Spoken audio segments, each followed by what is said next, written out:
मध्य प्रदेश की इस topic wise series में आप सभी का स्वागत है। बहुत दिनों के बाद आज हम फिर से नया टॉपिक लेके आए हैं, मध्य प्रदेश की मिट्टियाँ।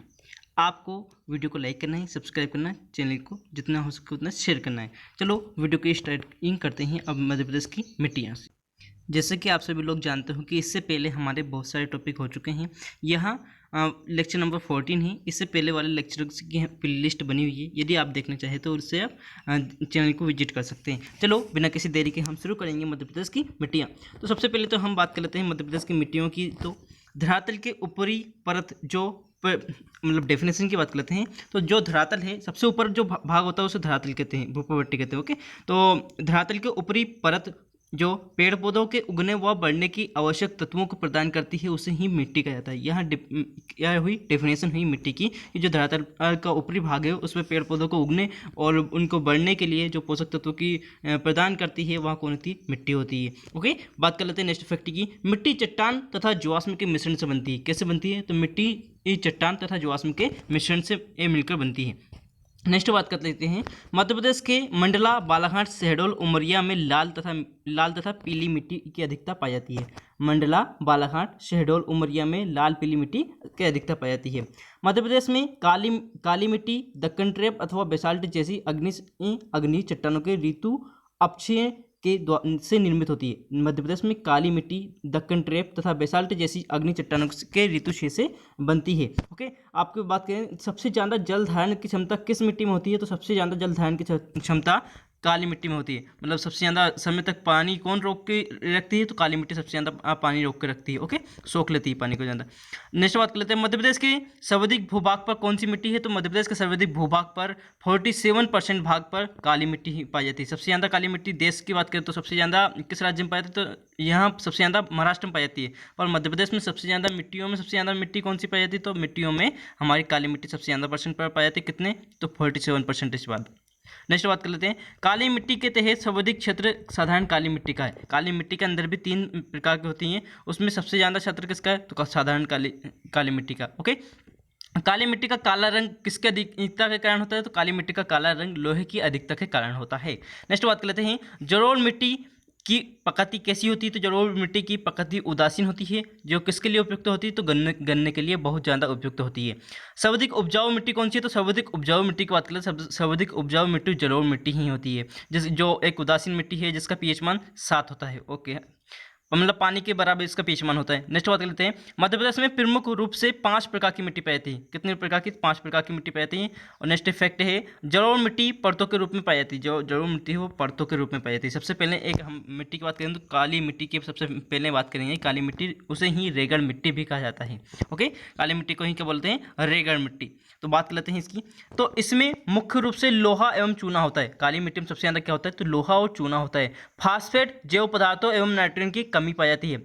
काली मिट्टी के अंदर फास्फेट, जैव पदार्थों की क्या होती है और नाइट्रोजन की क्या होती है? कमी होती है। इसका निर्माण कैसे होता है? तो इसका निर्माण ज्वालामुखी के निकलने से जो लावा निकलता है, ज्वालामुखी के जो लावा निकलता है उसके जम जाने से इसका निर्माण होता है।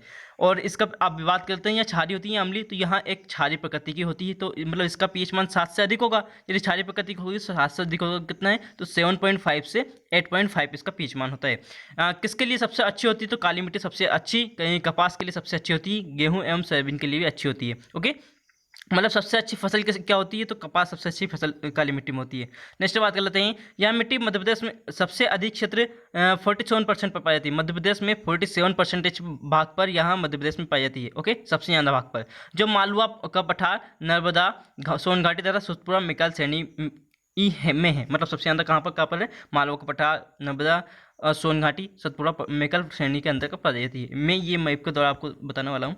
नेक्स्ट बात कर लेते हैं, काली मिट्टी 3 प्रकार की होती है। पहली कौन सी है? गहरी काली मिट्टी। तो नर्मदा सोनघाटी है ना, उसका अधिकांशतः और तो ये कौन सा है? मालवा का जो क्षेत्र है, मालवा का क्षेत्र एवं सतपुड़ा का जो भाग है, उन तीनों भागों में क्या पाती है? ये गहरी काली मिट्टी पाई जाती है। नर्मदा सोनघाटी, मालवा का क्षेत्र, सतपुड़ा जो क्षेत्र है उसके अंतर्गत मुख्य रूप से पाई जाती है। यहाँ काली मिट्टी का कुल क्षेत्र का लगभग 3.5% पाई जाती है। मतलब काली मिट्टी के अंदर भी जो 47% है उसमें 3.5% क्या पाई जाती है? गहरी काली मिट्टी। नेक्स्ट बात कर लेते हैं, मतलब सबसे कम पाई जाती है गहरी काली मिट्टी। ओके, नेक्स्ट बात कर लेते हैं साधारण काली मिट्टी। तो साधारण काली मिट्टी मालवा का जो पठार है इसका मुख्य केंद्र है। सबसे ज़्यादा कहाँ पर मिलेगी? तो साधारण काली मिट्टी। तो साधारण काली मिट्टी ये मालवा का जो क्षेत्र है उसमें सबसे ज़्यादा मिलेगी। इसका मध्य प्रदेश में जो मिट्टियों में मतलब काली मिट्टियों के अंदर तो 37% भाग पर पाई जाती है। काली मिट्टी के अंदर ही 37% भाग पर पाई जाती है। काली मिट्टी के अंदर सबसे ज़्यादा मिट्टी कौन सी है? तो साधारण काली मिट्टी सबसे ज़्यादा है। ओके, ये जो प्रदेश के लगभग 400 लाख एकड़ भू क्षेत्र पर फैली है। यदि इसे एकड़ की बात करें तो एकड़ में कितनी है? तो 400 लाख एकड़ के भूभाग पर फैली हुई है। इसमें सिंचाई की आवश्यकता नहीं होती है, अधिक नहीं है। मतलब जो सिंचाई होती है इसमें इसमें अधिकतर नहीं होती, क्योंकि आपको पता है कि यहाँ क्या करती है? पानी को सोख के रखती है। सबसे ज़्यादा जल धारण की क्षमता किसकी है? तो काली मिट्टी की होती है। नेक्स्ट बात कर लेते हैं छिछली काली मिट्टी। छिछली मतलब और कम काली है ना, सबसे गहरी काली मतलब बहुत काली है ना, जिसके बाद साधारण काली, जिसके बाद छिछली काली मतलब थोड़ी कम काली। ओके, नेक्स्ट बात कर लेते हैं इस क्षेत्र में सतपुड़ा, मैकाल श्रेणी, बैतूल, छिंदवाड़ा, सिवनी वाला भाग जो आता है उसके अंदर छिछली काली मिट्टी पाई जाती है। यहाँ मिट्टी प्रदेश के 7.1% भाग पर पाई जाती है। 7.1% भाग पर यहाँ पाई जाती है, जिसके अंतर्गत प्रदेश के 57 लाख एकड़ भूभाग पर फैली है। 57 लाख एकड़ के भूभाग पर यहाँ छिछली काली मिट्टी पाई जाती है। ओके, तो नेक्स्ट मिट्टी की बात कर लेते हैं अब हम।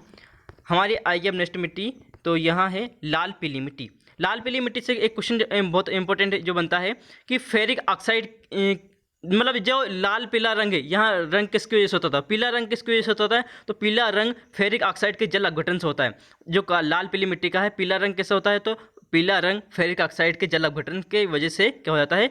पीला रंग पड़ जाता है लाल पीली मिट्टी का। ओके, ऊपर लाल रंग किस वजह से हो जाता है? तो लाल रंग लोहे के ऑक्सीकरण की वजह से होता है। आपको अभी पढ़ा था लोहे की अधिकता के कारण क्या होता है? तो काली मिट्टी का रंग काला होता है, जबकि लाल के वो लोहे की ऑक्सीकरण के कारण तो लाल पीली मतलब लाल रंग हो जाता है। मिट्टी का क्या हो जाता है? लाल रंग हो जाता है। इसमें चूने की मात्रा अधिक होती है। चूने की मात्रा क्या होती है? अधिक होती है, लेकिन जैव पदार्थों की मात्रा क्या होती है? कम होती है। जैव पदार्थों की मात्रा कम होती है। इसका पीएच मान की बात करें तो इसका पीएच मान 5.5 से 8.5 पीएच मान होता है। मतलब अम्लीय और क्षारीय दोनों प्रकार की मिट्टी पाई जाती है। ओके, 5.5 से 8.5 ये इसका पीएच मान होता है। यहाँ एक अम्ली इससे क्षारीय होती है, मतलब अम्ली भी होती है क्षारीय भी होती है, जो चावल के लिए उपयुक्त होती है। सबसे अच्छी फसल कौन सी हो जाएगी इसमें? तो चावल हो जाएगी। ओके, नेक्स्ट बात कर लेते हैं। यहाँ मध्य प्रदेश के संपूर्ण पूर्वी भाग बघेलखंड में पाई जाती है। अधिकतर यहाँ किस में पाई जाती है? बघेलखंड के भाग में पाई जाती है। पूर्वी भाग जो बघेलखंड का उसमें पाई जाती है, जिसमें मंडला, बालाघाट, शहडोल जिले आते हैं। ओके, यहाँ मिट्टी प्रदेश के संपूर्ण मृदा का 37% भाग पर पाती है। 37% भाग पर पाई जाती है, जबकि वो कितनी? 47% पर। यहाँ गोंडवाना सेल समूह से निर्मित होती है। जो सेल कौन सी चट्टान से बनी होती है? तो यह गोंडवाना चट्टानों से मिलकर बनी होती है।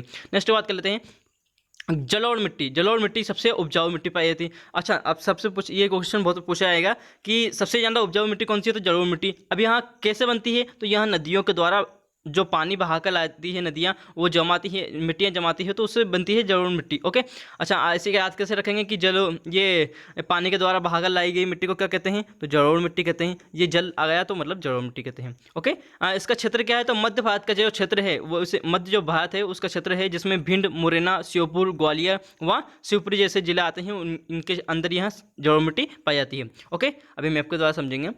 इसकी प्रकृति कैसी? तो इसकी प्रकृति क्या है? उदासीन है, मतलब इसका पीएच मान कितना है? 7 है। गन्ने के लिए सबसे अच्छी है, तथा गेहूं, कपास इसमें मतलब हो जाते हैं, मतलब इतने अच्छे नहीं होते। सबसे ज़्यादा कपास तो काली मिट्टी में होता है, गन्ना सबसे ज़्यादा इस मिट्टी में होता है। ओके, यहाँ मिट्टी प्रदेश के लगभग 30 लाख एकड़ भूभाग पर फैली। कितने पर? 30 लाख एकड़ भाग पर, जो कुल मिट्टी का कितना लगभग 3% भाग में फैली हुई है। ओके, नेक्स्ट बात कर लेते हैं मिश्रित मिट्टी। तो मिश्रित मिट्टी इसमें लाल, पीली, काली मिट्टी का मिश्रण, मतलब सभी मिट्टियों का क्या होता है? मिश्रण होता है। यहाँ बुंदेलखंड क्षेत्र के अंदर पाती है। कहाँ पाई जाती है? बुंदेलखंड क्षेत्र के अंदर पाती है। इसमें मुख्यतः मोटे अनाज होते हैं। मोटे अनाज जैसे गेहूँ, ये बड़े बड़े अनाज जो होते हैं, इसमें मोटे अनाज सबसे ज़्यादा होते हैं।